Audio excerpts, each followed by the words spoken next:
बिस्मिल्लाहिर्रहमानिर्रहीम, अस्सलाम वालेकुम। जियो न्यूज़ पर आप देख रहे हैं आपस की बात। मैं हूं मुनीफ फारूक, मेरे साथ मौजूद हैं नजम सेठी साहब। अस्सलाम वालेकुम।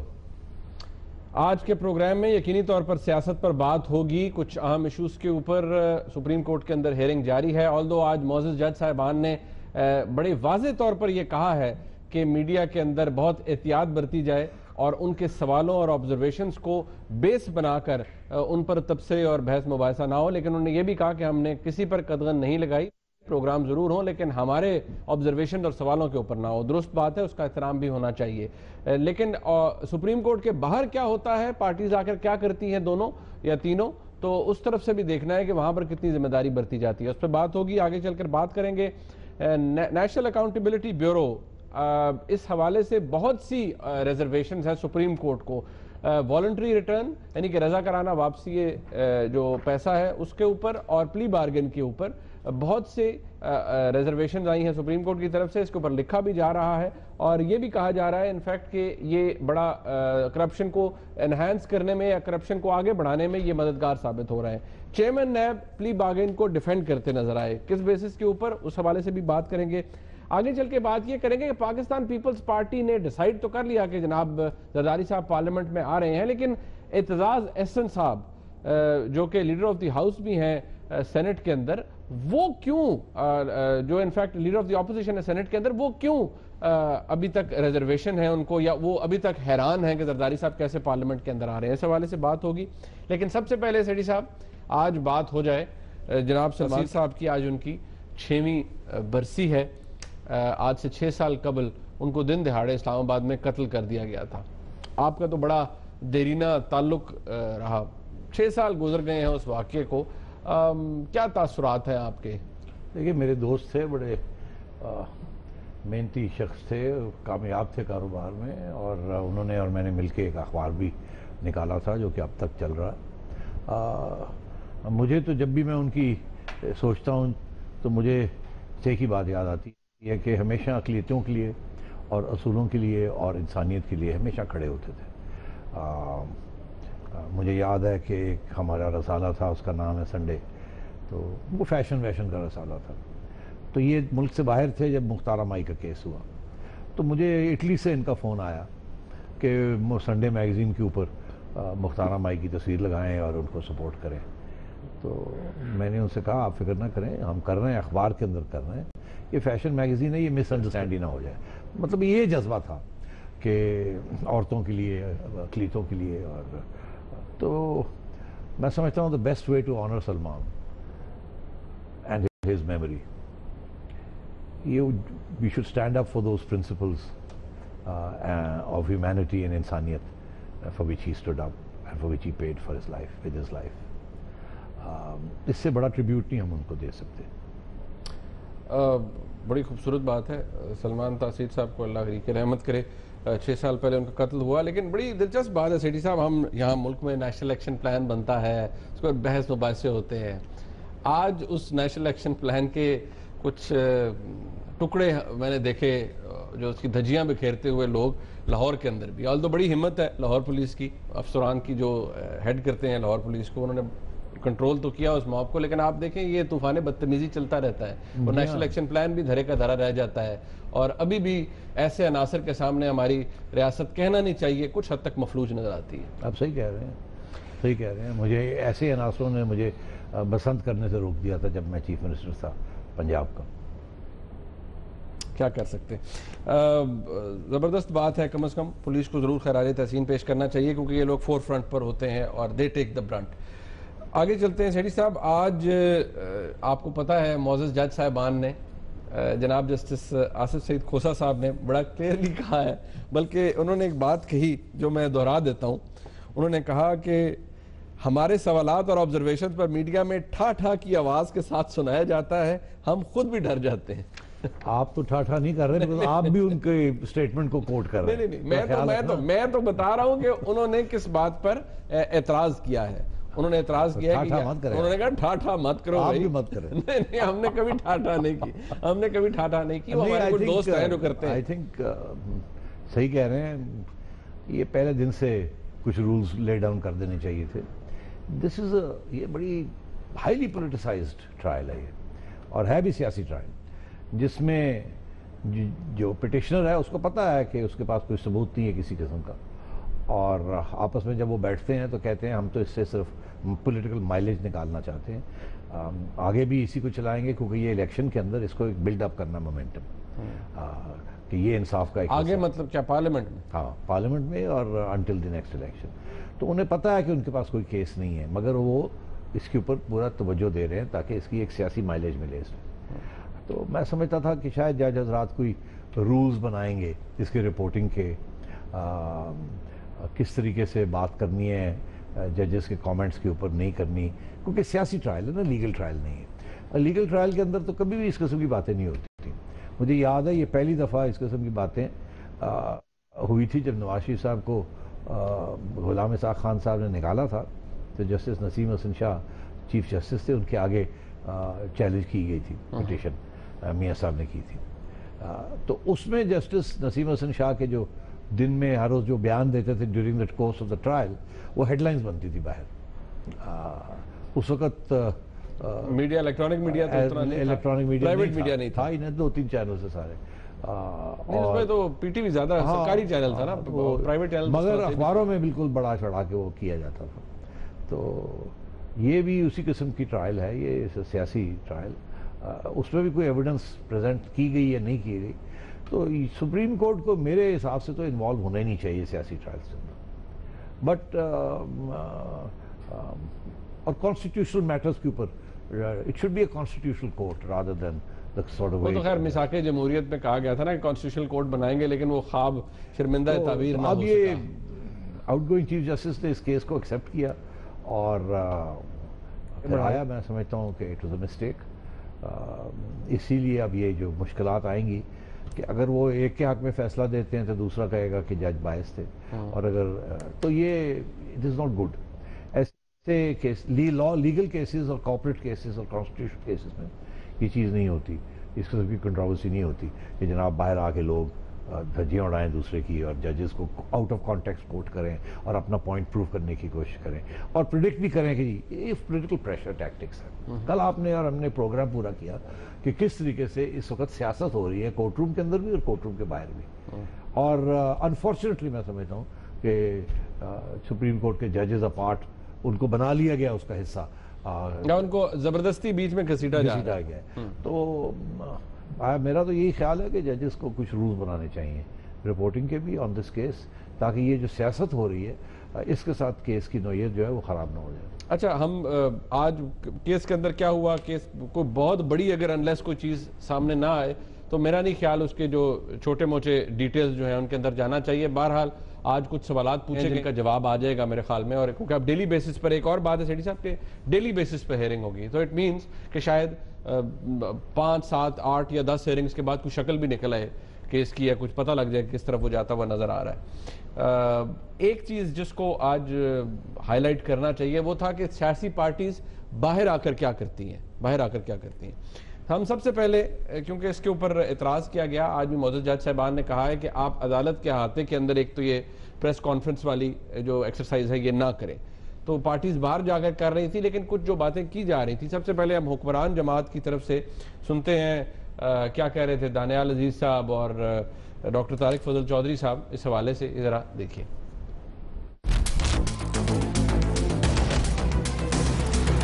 वो रायविंड गए, उन्होंने वहां पर थिएटर लगा के ये बताया, कंटेनर के ऊपर नाच नाच के बताया कि ये इल्जामात नहीं है, ये सबूत है। आज अदालत में क्या कहते हैं, फिर से यू टर्न, बेहतरीन आज कलाबाजी मारी, अपना सबूत दिया कलाबाजी खान होने का। आज कहते हैं जी हमारा काम तो सिर्फ इल्जाम लगाना है, हमारा काम तो है नहीं सबूत देना। नईम बुखारी साहब ने ये बयान दिया कि वो नेट थे, और ये भी बयान दिया कि ये पैसे वसूल हुए तारिक शफी को।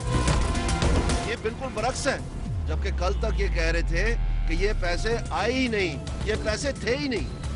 आज ये बहस करते रहे कि ये बताया जाए कि ये पैसे कतर कैसे गए और कतर से जद्दा कैसे गए।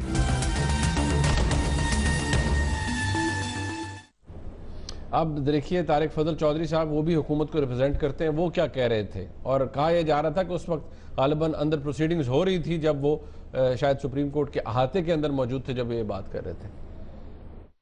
तहरीक इंसाफ ये फैसला कर ले कि उन्होंने हमसे किस पिच पे मैच खेलना है। मुझे पाकिस्तान तहरीक इंसाफ कंफ्यूज लोगों की जमात नज़र आती है। आज सुबह 9 बजे अगर इस केस की समाअत सुप्रीम कोर्ट का लार्जर बेंच कर रहा है तो फिर एक दिन पहले शाम को रात को एक हंगामा खेजी पैदा करने की, एक सनसनी फैलाने की और जजेस को भी ये बावर कराने की और कौम को भी ये बावर कराने की कोशिश क्यों की जा रही है कि हमारे पास कुछ ऐसी चीज़ें आ गई हैं जिनका ना कोई हकीकत से ताल्लुक़ है, ना उनकी कोई ऑथेंटिसिटी है। इसलिए मैं ये कह रहा हूँ कि ये कंफ्यूज लोगों की जमात है। आपने देखा हुकूमत की तरफ से जो कॉन्डक्ट था, दानियाल अजीज साहब बाहर जाके बात कर रहे थे, तारिक फजल चौधरी साहब भी बात कर रहे थे। सेठी साहब पहले इनके ऊपर बात कर लीजिए या सबके देखना चाहेंगे? सब देख लेते हैं। हम देखते हैं जनाब शेख रशीद साहब आज क्या फरमा रहे थे प्रोसीडिंग्स के बाद। डे टू डे समाअत होगी, मामला अगले इंशाल्लाह 15-20 दिनों में, महीने में निबट जाएगा। प्राइम मिनिस्टर साहब जो है वो डिस्क्वालीफाई होंगे इंशाल्लाह और अदालत जो है वो पाकिस्तान के आईन को मुकद्दम करेगी और उसके बाद जो है हम ये समझते हैं कि नून लीग अपनी नई क़यादत सिलेक्ट करे, पार्लिमानी पार्टी की मीटिंग बुलाए, अपना नया लीडर भी सिलेक्ट कर ले।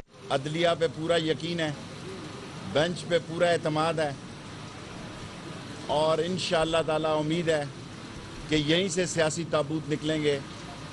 सुप्रीम कोर्ट ही एक आखिरी निशानी और दलील रह गई है लोगों की उमंगों और ख्वाहिशों के एहतराम की।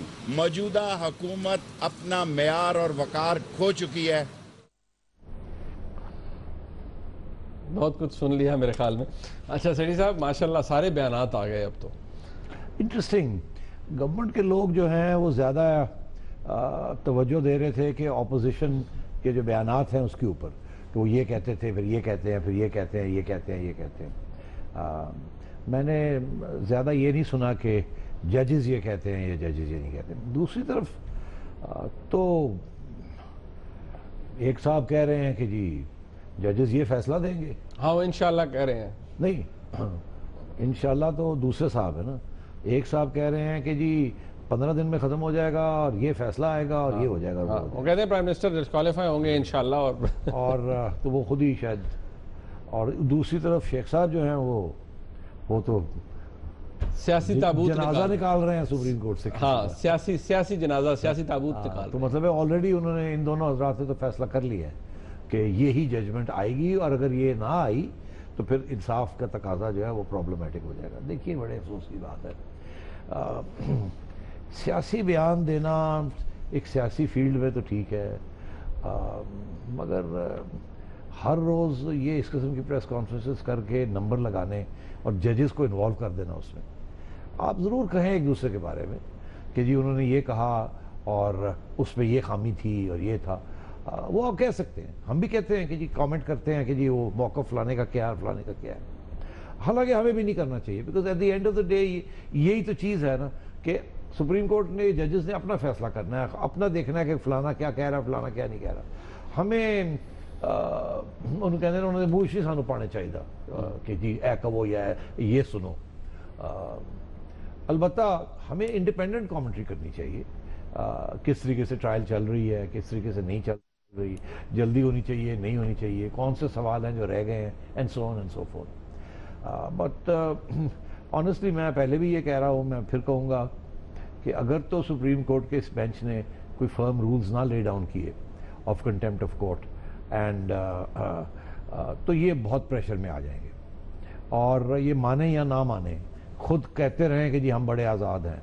इंसान है, आपको पता है जजेस इन द वेस्टर्न वर्ल्ड वो तो सोशल फंक्शंस में नहीं, आइसोलेशन में और वो तो मतलब है उनका तो एक बयान भी ऐसा नहीं कोट किया जाता जिससे कोई कंफ्यूजन पैदा हो या लगे को इधर जा रहे हैं इधर जा रहे हैं। तो इसलिए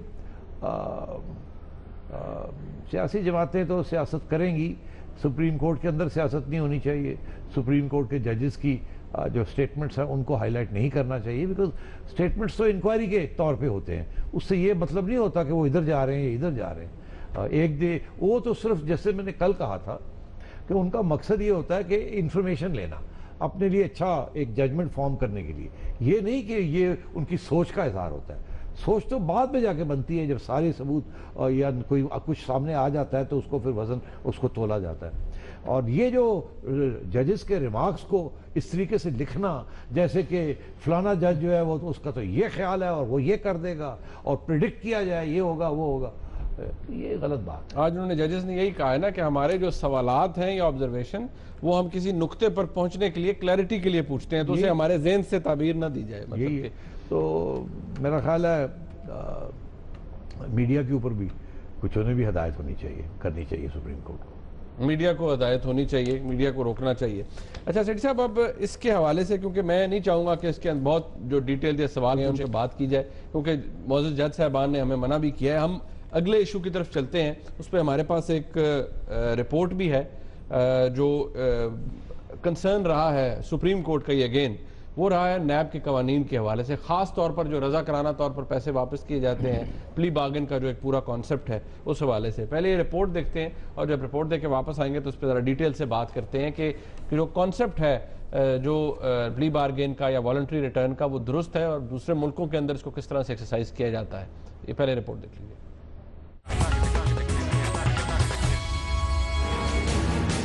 मुल्क में इंसदादे करप्शन के लिए कायम इदारे नैब को सुप्रीम कोर्ट ने करप्शन का सहूलतकार करार दे डाला। जनाब जस्टिस अमीर हानी मुस्लिम की सरबराही में कायम बेंच ने वॉलंटरी रिटर्न के कानून पर अज खुद नोटिस की समाअत के दौरान इस हवाले से हुकूमती मौक़िफ़ तलब कर लिया है। गुज़िश्ता कुछ अरसे से नैब पर मुख्तलिफ अतराफ से तनकीद की जा रही है। वॉलंटरी रिटर्न के इख्तियार को अगर एक तरफ सुप्रीम कोर्ट ने मुअत्तल कर रखा है तो दूसरी तरफ चेयरमैन नैब जनाब कमर ज़बान चौधरी साहब ने प्ली बार्गेन कानून की हिमायत में बयान जारी किया था, जिसमें कहा गया था कि ऐसा कानून दुनिया में भी राइज है, जबकि इस कानून की बदौलत नैब ने कौमी खजाने में गबन और लूट मार की हुई भारी रकूमात जमा करवाई हैं। याद रहे कि हाल ही में साबिक सेक्रेटरी खजाना बलोचिस्तान मुश्ताक रईसानी और मुशीर खजाना खालिद लांगू, जिन्होंने अरबों रुपए की करप्शन की थी, उनकी जानिब से प्ली बार्गेन की दरख्वास्त नैब ने मंजूर की थी। सवाल यह है कि क्या प्ली बार्गेन और रकूम की रजा कराना वापसी का नैब का कानून वाकई करप्शन में सहूलतकारी का किरदार अदा कर रहा है? क्या वाकई नैब का कानून तब्दील होने की जरूरत है? रिपोर्ट आपने देखी। एक ब्रेक ले लेते हैं यहाँ पर, जब ब्रेक से वापस आएंगे तो उस पर डिटेल से बात करेंगे और सुप्रीम कोर्ट का इसके ऊपर बड़ा सख्त हुक्म भी है। इनफैक्ट उन्होंने जो रजा कराना वापसी का जो एक सेक्शन है उसको मुअत्तल भी, उस इख्तियार को मुअत्तल भी किया हुआ है। इस पर बात करेंगे ब्रेक के बाद। मेरे साथ रहिएगा।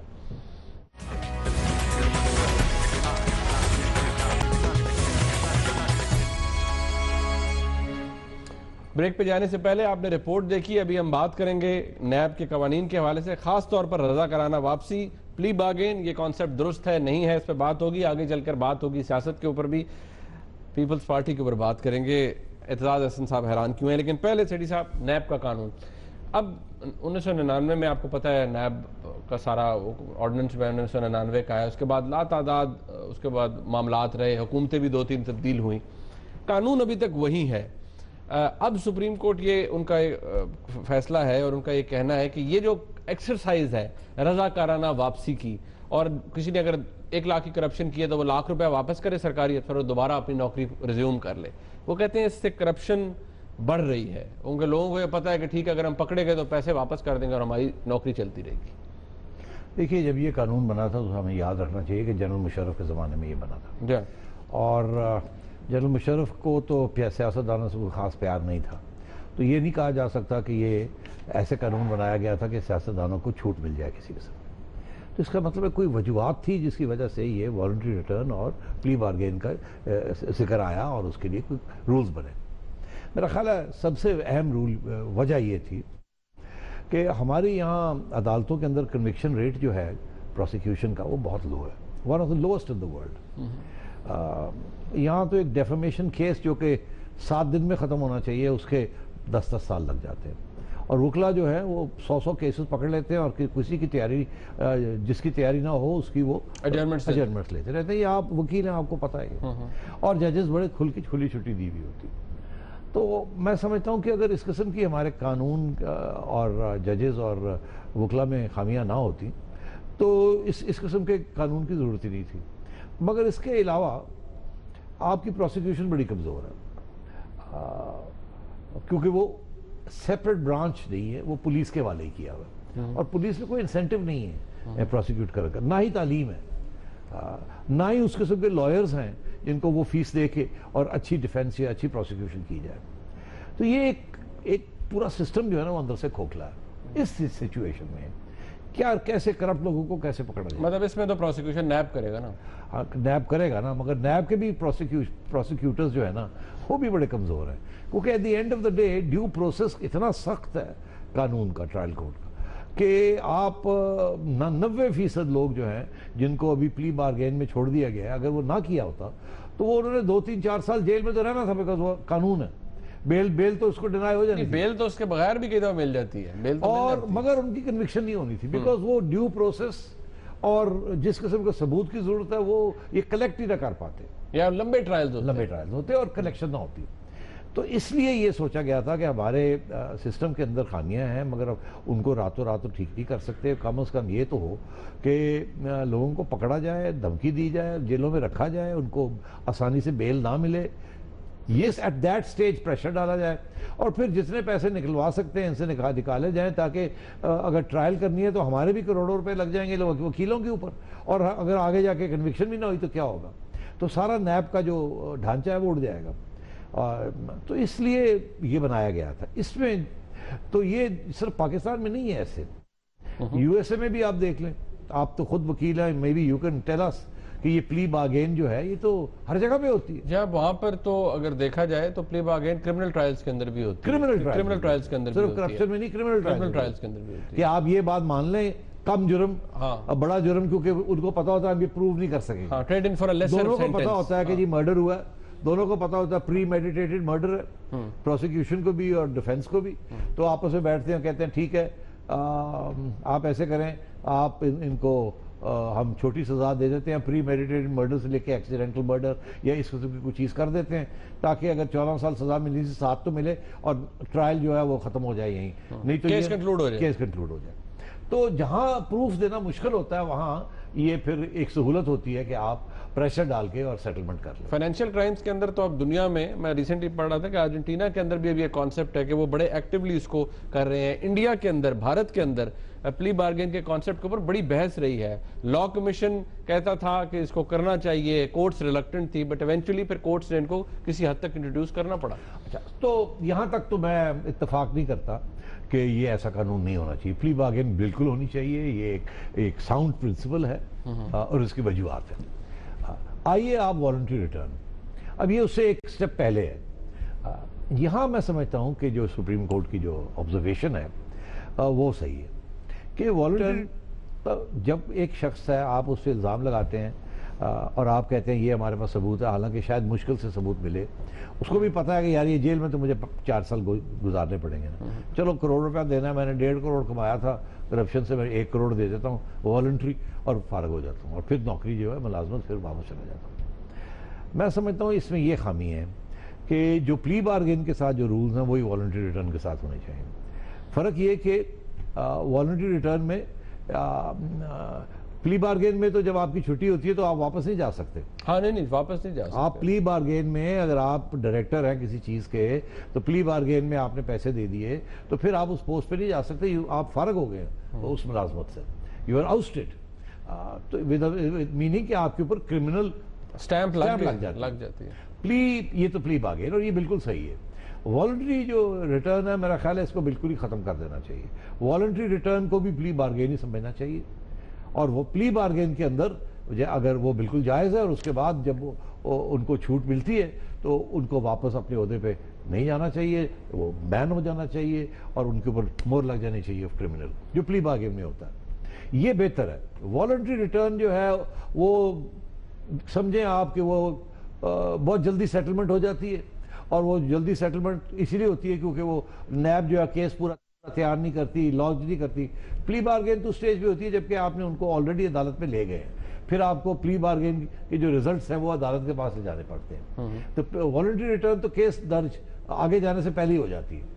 तो मेरा ख्याल है नैब ने अपने लिए आसान कर लिया काम कि प्ली बार्गेन के अंदर नहीं, वॉलंटरी रिटर्न के अंदर ही कम कर लिया जाए ताकि होमवर्क ना करना पड़े, काम ना करना पड़े, बस धमकी लेके पकड़ के अंदर कर दिया और प्ली और वॉलंटरी रिटर्न कर दी।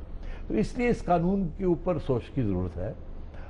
मुझे एहसास है कि लॉ मिनिस्ट्री ऑलरेडी इसको देख रही है, क्योंकि जज हजरात ने ये कहा है कि इसको स्टडी करें।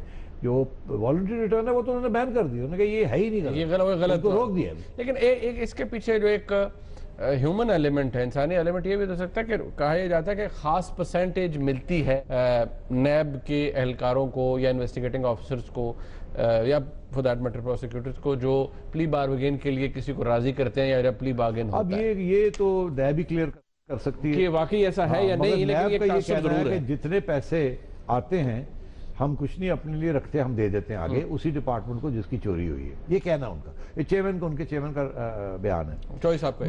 मगर बात बड़ी दिलचस्प है कि at the end of the day जिन लोगों ने प्ली बार्गेन करनी है या वॉलंटरी रिटर्न की बात करनी है, वो तो इंस्पेक्टर्स हैं और डायरेक्टर्स हैं नीचे। अच्छा, वो अब कहते हैं जी 3 अरब रुपए आप दे दें हमें, वो कहता है जी 3 तो नहीं 2 दे देते हैं। वो कहता है नहीं हम तो 3 से कम नहीं लेंगे, कहते जी 2 दे देने तो 25 लाख रुपए तुसी ले लो, तो मुका करो। यहां आ जाती है करप्शन, क्योंकि डिस्क्रेशनरी पावर है ना कि किस लेवल पे प्ली बार्गेन होनी है या वॉलंटरी रिटर्न होना है। तो कहना को अलाउ तो फिर चेयरमैन ही करेगा ना सेठी साहब, फाइनली तो बिहार में अलाउ तो चेयरमैन। हाँ, मगर वो तो फिर फाइल पुटअप होती है जी हम ये नहीं कर सकते, ये नहीं कर सकते, ये एक्सेप्ट कर लिया जाए। और वो चेयरमैन उस स्टेज पे तो नेगोशिएशन में इन्वॉल्व नहीं होता ना, तो वो जो नीचे से फाइल आती है फिर उसके ऊपर कुकी मार नहीं पड़ती है, क्योंकि लोगों ने लिखा होता है कि ये फेयर है, उसने पहले इतना ऑफर किया, हमने ये किया, अब फाइनल स्टेज नजर आ रहा होता है कि यार पैसे आ रहे हैं हुकूमती खजाने में वापस। तो अब नैब का ये कहना है कि उन्होंने जब से नैब बनी है कोई 300 अरब रुपए उन्होंने क्रिमिनल से, करप्शन के प्रोसीड से ले लिए हैं। अच्छा, अब जो काउंटर आर्ग्यूमेंट है कि अगर 300 अरब रुपया लिया है तो करप्शन की जो प्रोसीड्स हैं, जो नैब के ऑफिशियल्स जो करप्शन में इन्वॉल्व हो जाते हैं टू सेट दैट फिगर और डू अ डील मेकिंग में तो होता ना यार, this is what it's all about. तो यहाँ कोई मैकेनिज्म नहीं है इसको चेक करने के लिए कि जो डील हुई है उससे करप्शन थी या नहीं थी। अरे यही इल्ज़ाम लगता है, इसीलिए अब सब लोग ये कहते हैं। और मुझे पता है बड़े लोग मुझे मिले हैं जो कहते हैं कि जी वो बस हो गया जी, सेटल हो गया नैब विच, तो की हो गया नैब विच सेटल हो वाह यार इन्ने पैसे मंगते सुनो, फिर कोई थोड़ा जिहा इधर देता थे उधर देता थे, ऐसे सेटलमेंट हो गई। तो ये एक परसेप्शन बनी हुई है, मगर इसके चारा भी और कोई नहीं है ना, आप कन्विक्शन नहीं करवा सकते। तो ये 300 अरब रुपया जो दिया, शायद आपको 20 एक कन्विक्शन हो जाती तो आपको 15 या 20 अरब रुपया मिल जाता, या और अगर कन्विक्शन हो जाती तो फिर पैसे भी नहीं मिलने थे, फिर वो भी नहीं मिलने थे। तो मैं ये समझता हूँ this is a good law. इसमें कुछ खामियां हैं, उसको और से देख लिया जाए, देखा जाए कि करप्शन कैसे रोक सकते हैं विद इन नैब। हरासमेंट में से भी तो करप्शन हो जाए, हरासमेंट भी होती है। मतलब तुम एक मेरे खिलाफ एक दे दो नैब के अंदर कंप्लेंट, नैब का इंस्पेक्टर पहुंच जाएगा आपके पास, लो जी कंप्लेंट आई है, हम तो इन्वेस्टिगेशन स्टेज पे अभी हैं, अभी इंक्वायरी स्टेज है, पैसे दो खत्म कर देने, इंक्वायरी स्टेज चली जाएगी, सॉरी इन्वेस्टिगेशन स्टेज चली जाएगी। यहाँ भी करप्शन होती है, जो चाहे कंप्लेंट दे। अब कितने कंप्लेंट्स नैब के पास आते हैं और जिसमें से कितने रिजेक्ट हो जाते हैं, फ्रिवलेस कंप्लेंट्स या मैलिफाइड कंप्लेंट्स, और कितने जो है वो एक्सेप्ट होते हैं। ये फैक्ट्स एंड फिगर्स हमें चेयरमैन साहब को चाहिए दें। और इसमें बहुत से ऐसे केसेस हैं। अलबत्ता चेयरमैन साहब की ये जो आर्गूमेंट है नैब चेयरमैन की कि जी अब ये उन्होंने हवाला दिया, ये जो बलूचिस्तान वाला केस है, उन्होंने कहा मीडिया ने 40 अरब रुपए का खाता खोल दिया, 40 अरब रुपया किसे मार के वो, और एक्चुअली हमने 3-3.25 अरब रुपया उससे ले लिया।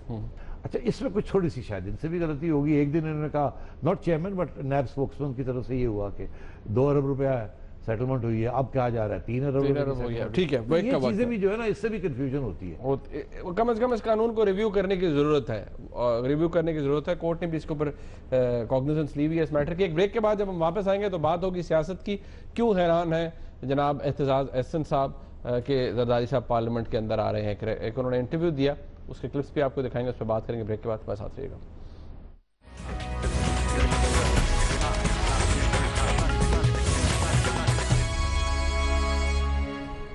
तो फिर आपको खुशामदीद कहते हैं सेठी साहब। जनाब एहतजाज एहसन साहब ने एक इंटरव्यू दिया, तासुर किया है कि पाकिस्तान पीपल्स पार्टी ज़ाहिर बात है फैसला किया है 27 दिसंबर को, जनाब जरदारी साहब ने कि वो पार्लियामेंट में आएंगे, बिलावल साहब भी आएंगे।